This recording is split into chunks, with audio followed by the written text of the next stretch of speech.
course to winning a possible medal after the likes of Joseph Kome and Abdul Wahid Omar reached the quarterfinal stage of the boxing event. Now, Kome earned a technical knockout over his opponent, Alan Oike, in the second round in the featherweight contest, while Abdul Wahid Omar also defeated Elia Rokobuli in the light welterweight contest to get to the next stage. Now, Ghana Olympic Committee boss Ben Nunu Mensah, who's there in Birmingham, believes it's a sign of good things to come for Team Ghana across various sporting disciplines.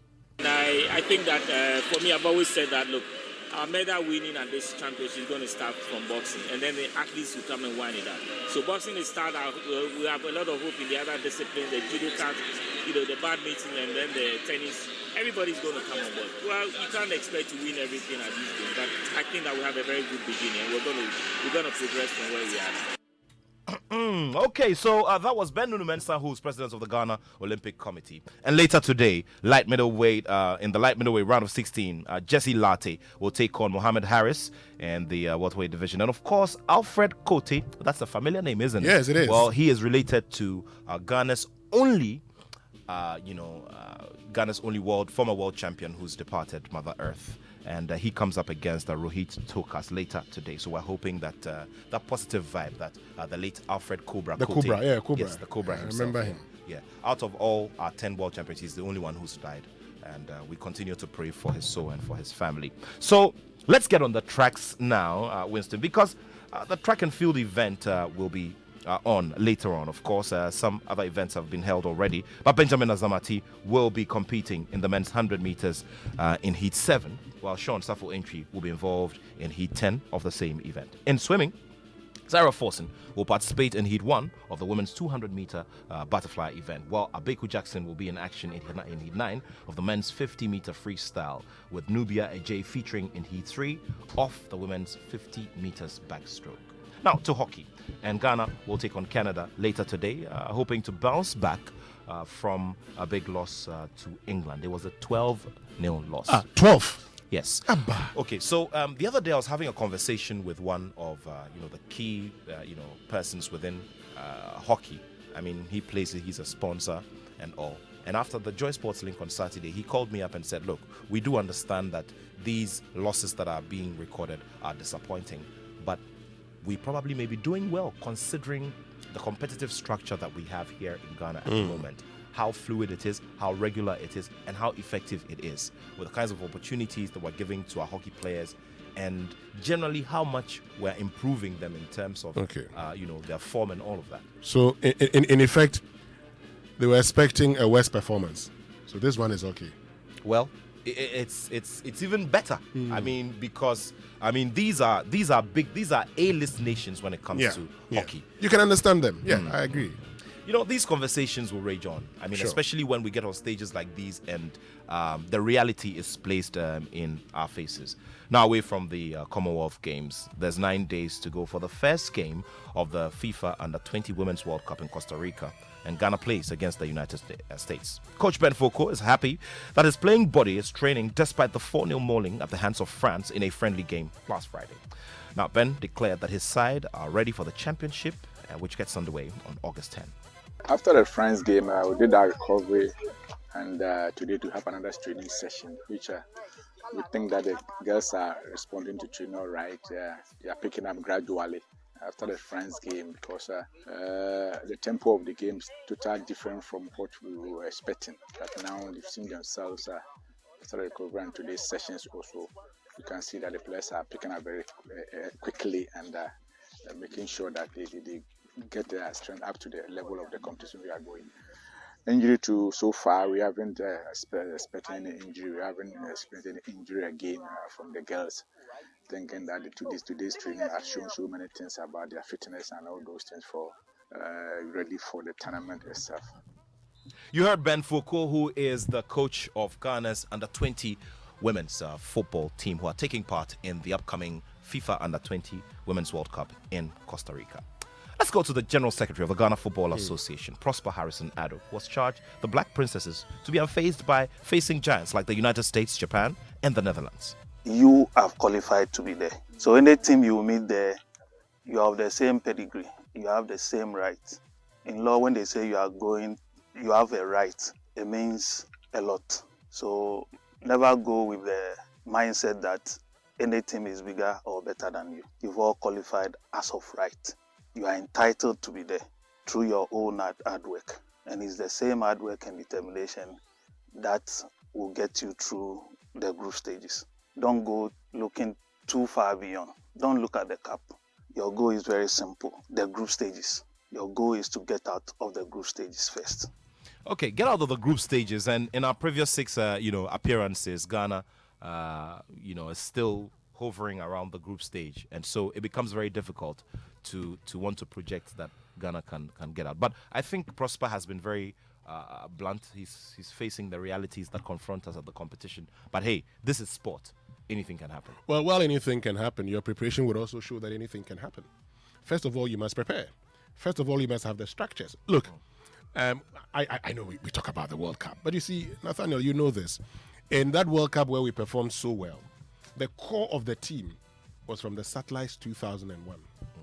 And we know that preparation, that squad that we sent to Argentina, we maintained that core. Which other junior team has the core been maintained like we maintained the 2001 squad? There's a very good element of that in the Black Princesses team. And I mean, in terms of quality, you have those who have participated in the first edition of the CAF Women's Champions League and all of that. Look, I understand where you're coming from. I mean, if we're weighing in terms of weight of preparation and form and all of that, Ghana cannot stand a chance, especially amongst names like these. But well, like I say, this is sport. Let's see what happens. We will see what happens. Let's see what happens.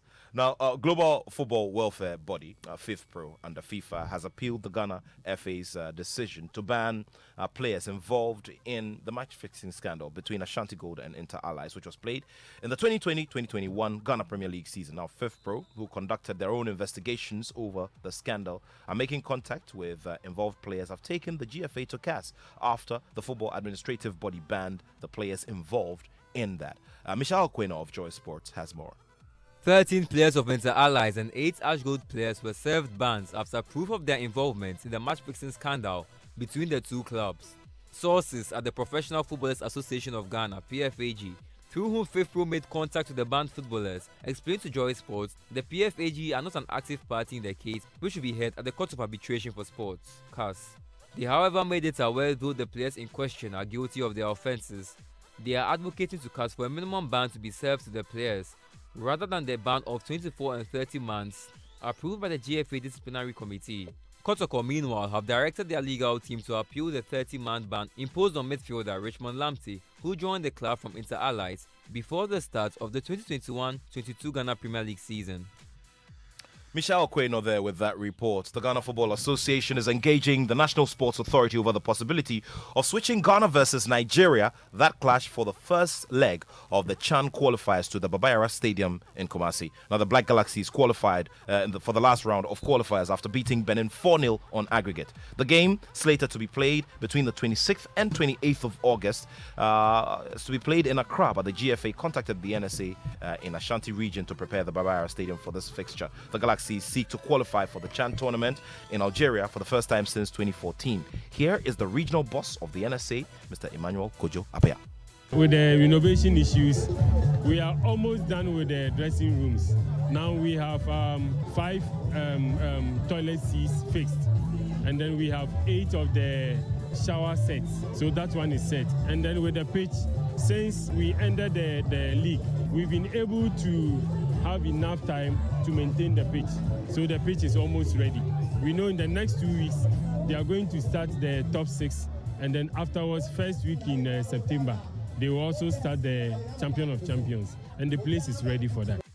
Okay. Kumasi has a completely different vibe when it comes to supporting our national teams, and I guess that's the reason why I would want to switch to Kumasi. Kumasi, big shouts to all of our friends in Kumasi. I mean, they are just a super set of fans. Now, let's quickly talk about the Gama Cheka before I wrap it up. You mentioned Kumasi. I hear Jacko is the new coach for some club in Kumasi. Or does he have a license A? I don't know. I mean, I just saw the picture. I'll go and check if Ejako has a license A.